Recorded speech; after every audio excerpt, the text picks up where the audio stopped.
Greetings and welcome to this week's episode of UC Weekly News. I'm your host, David Danto, and I'm in the Las Vegas Convention Center, my home away from home, here at the NAB conference, the National Association of Broadcasters, which I've been coming to for over 30 years.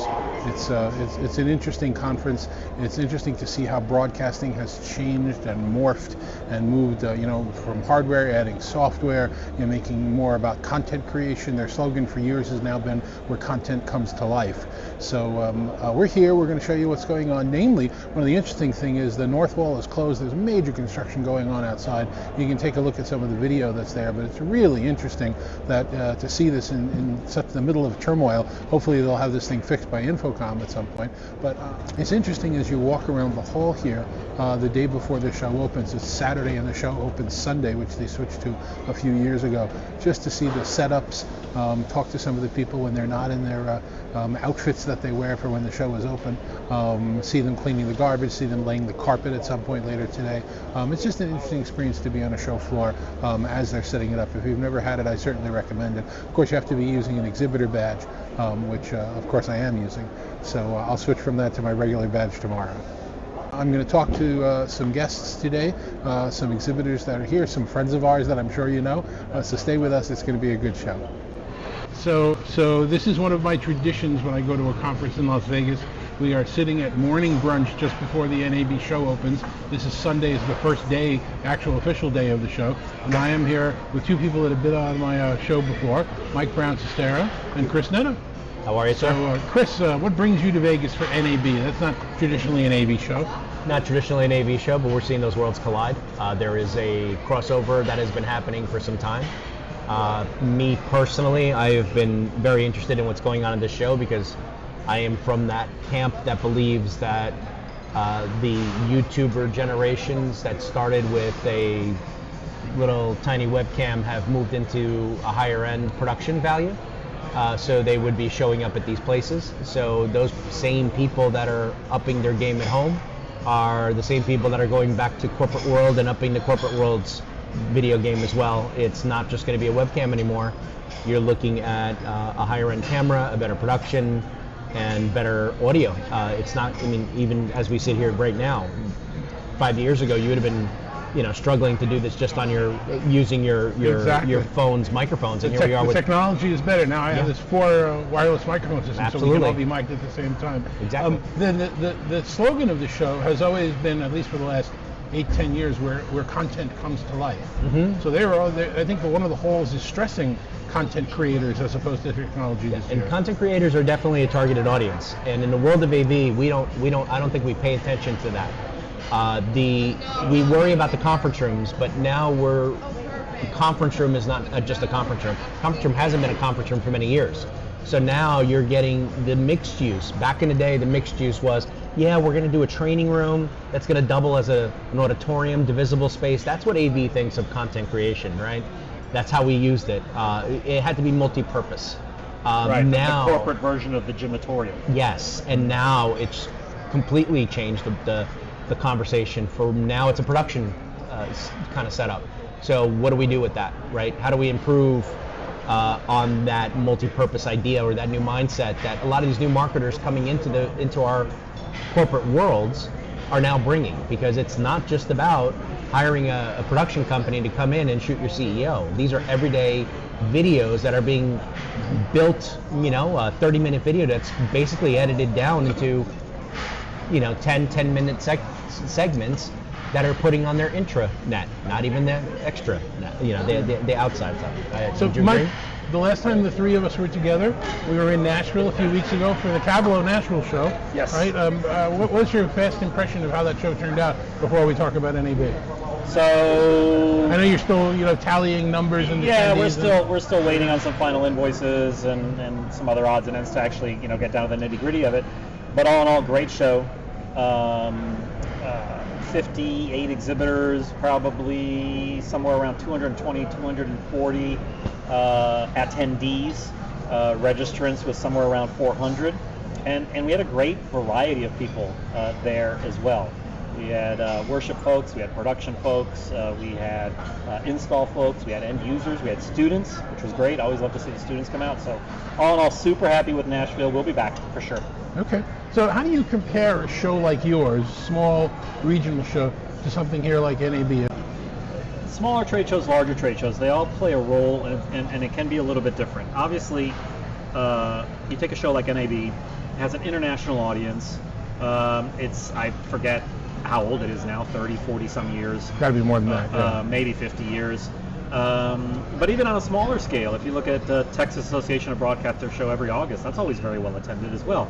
And you run into a couple challenges. Some people don't like going to a big trade show with tens of thousands of people. Some people don't have the budget, whether it's time or money, to go when that show happens to be. Some people just prefer the smaller crowd, better conversations, at a Cablo type event. It wouldn't be unusual to see somebody who works for a manufacturer spending 25, 30 minutes just talking to one person. At a bigger trade show, I don't know that you would ever be able to get that undivided attention, just because there's so many people who want attention from that particular individual or that particular manufacturer. We're at NAB, Chris, give us the top 2 or 3 things that you're looking forward to seeing when we all leave for the show right now.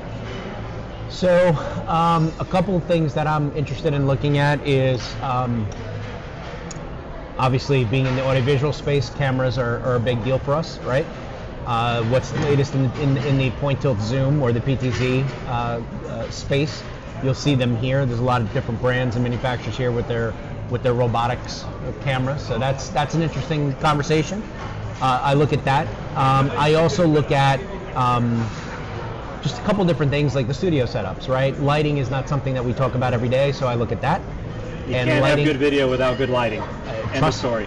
Unfortunately, I'm making good video without good lighting, but it's another story. So yeah. So yeah, I'm interested to take a look at that. That's not something that is really focused on our AV space and stuff like that. So yeah, I'm interested in that. There's also some software solutions that I'm looking at that are making life a lot easier for people that are bringing the content production in-house, and that's ultimately what I'm looking at as a bigger picture, right? If one of our corporate clients is bringing that production in-house and not going out to a third party to do these things, and they're looking to save money, what software are they going to bring? What tools are they going to bring? What equipment are they going to gear? And for us, it's always been about the gear, right? It's more than that. We can't just talk about having a camera and a little video switcher or a little mixer. It has to be simple. It's got to be easy to use. So me, being a tech nerd at my core before I did any of the social media stuff, I want to still see and touch and play with the gear and get that same experience. If I can use it, then I think anybody can use it. But I've been told differently. I remember in the touch panel days, I used to bring home the touch panels for my little kids to kind of play with. And if they could understand what the buttons were and the lingo and how to press, then the programmer actually did his job, right? It has to be that simple. I was a big fan of, we don't need, if we're going to the world of touch panels to do one button presses, there should be no need for a manual created by the programmer or the company. It's the laminated how to do a presentation sheet that's laying on the conference board table. Well, we've also developed into the era where you don't really need to touch the panel. It knows not to send the person typing or chewing. It knows you don't have to use a remote control to pan tilt the camera. So I see what you're doing here. I'm not going to turn this into an AI conversation. Every video, every conversation I've been a part of in the last 6 months has been about my AR, augmented reality. No, AI is better than yours.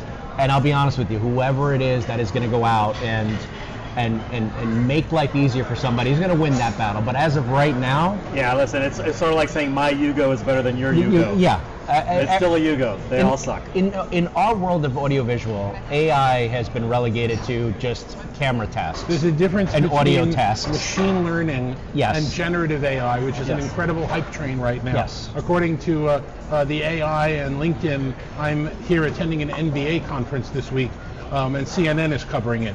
So I congratulate a lot of people for using their meeting summaries. Thank you, CNN, for buying us breakfast. Exactly, one way or the other.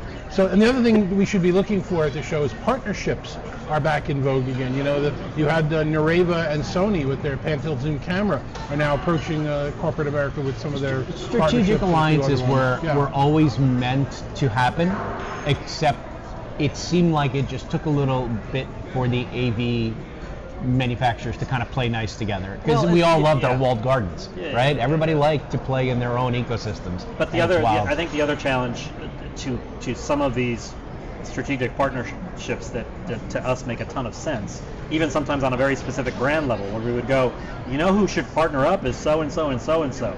Together they'd be amazing.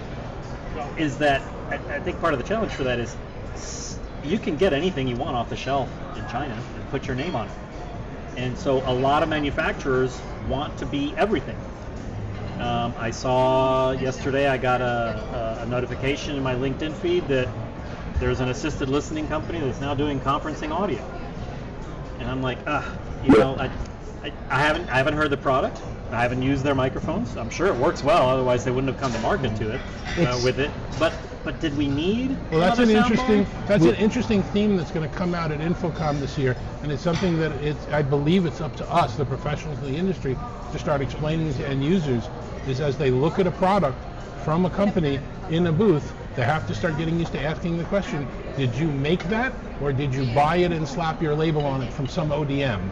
Because it's really starting to become pervasive. Chris, Mike, thank you very much for joining us for this one. Let's go see who we run into at the show and see what their story is. That's great. Don't forget, my prediction for the year, Google and Zoom will partner up by the end of the year. That's not a good prediction.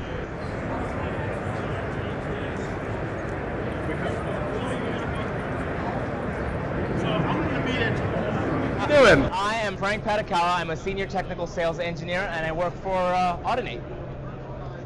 I hear that Audinate makes this AV over IP kind of audio thingy, right? What is it called?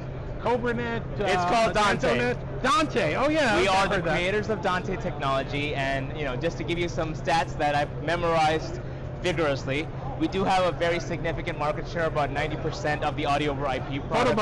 Photobomb. Hey, who's that? I know that guy. Yeah, so audio over IP products are actually Dante. Okay. What are you showing at the show this year? So, as you all know, I mean, if you haven't already noticed, this is NAB, and a significant portion of our customers here come to look at how to enhance their broadcast and their production facilities, how to improve on their workflows. So on this side of our wall, we have our Dante Connect environment.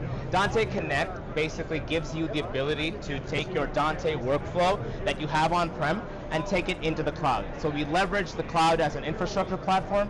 We have partnerships with AWS and Google, and we have the ability to now take your Dante devices that you've been using comfortably on-prem, taking it into the cloud. What we have as a product that we're announcing at NAB is something called Dante SDK, the Connect Edition. It is basically giving manufacturers, like right over here we have SSL. SSL has created a mixing platform in the cloud called Tempest T, which basically enables this production to happen in the cloud. The mixing panel that you're seeing over here is actually over the internet connected into there. So if you were to look at it as the faders move, you're actually seeing it move.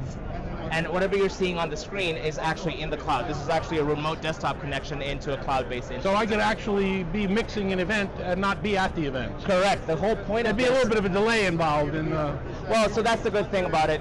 With the Direct Connect and other technologies that have connections to the site, we have like on-prem to cloud with 6 milliseconds, 4 milliseconds of latency, so it's pretty fast. The other side of the demo is we have a commentator panel. So what you're seeing is footage of an MLS soccer game. So we're kind of doing a demo of what a commentary panel would look like. An announcer box with a headphone, like typically you have a commentator. But what you're doing is you're actually sending the audio into the cloud and it's being mixed. So you can have your commentators remote, your A1s remote. Each one of these stations could be in different locations. So if they're not at Infocom, how can people find out more about what's going on with you? You can go to audinate.com. Our newest website is getdante.com, where all product-related information is. And obviously, you can reach out to me. I'm on LinkedIn and all the other socials most of the time. I'm Frank Padikkala. Let's start like a real professional. Roll camera. And here we go. In 3, 2, 1, action.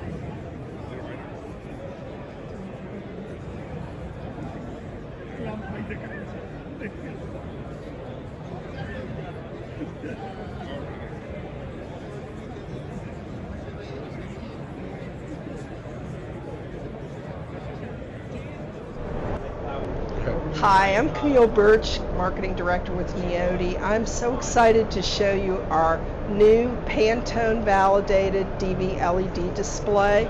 It's the UHD Pro XF Plus. It's the world's first Pantone validated and skin tone validated LED display in the world. We're unveiling it here in NAB in April 2024. It was measured with 22 different calibration levels for color accuracy, over 130 different skin tones. So we're very excited to be unveiling it here, and invite you to come take a look if you get a chance. Thanks. And if somebody's not at NAB, how can they find out more about it? Go to our website at www.neodi.com to see the press release and the Pantone validation documents, and also to see a short video on what this product is and more about the Pantone validation process. And if somebody wants it, is it available now? It is available now. You can contact sales@neodi.com for a quote or more information or a spec sheet.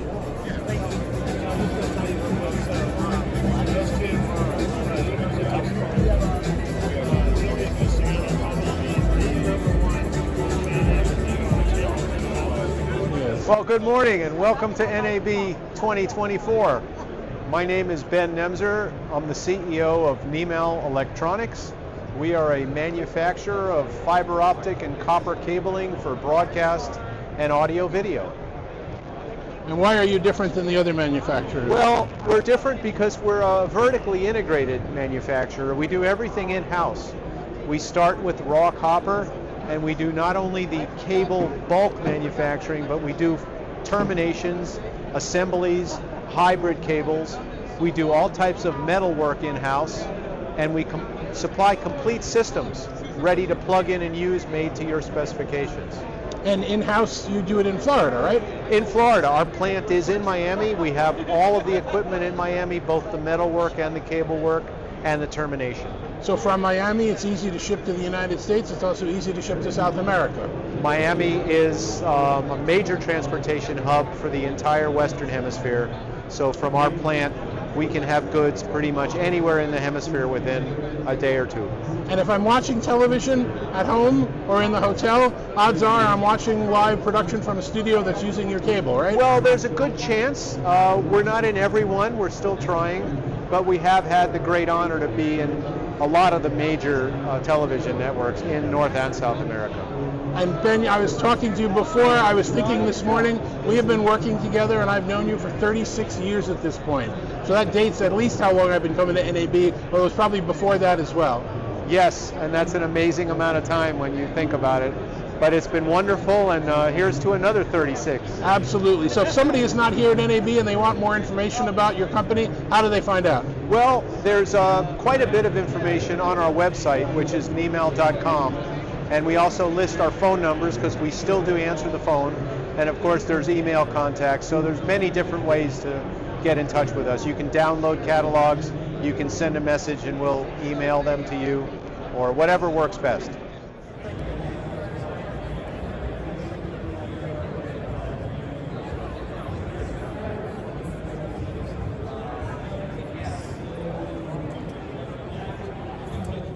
So that's it from the NAB conference this week. I'm David Danto, your host for UC Weekly News. I look forward to seeing you on the next show when we'll be chatting with Barco's Dan Root about the new ClickShare bar and some interesting things going on with him. So thanks for watching. We'll see you next time.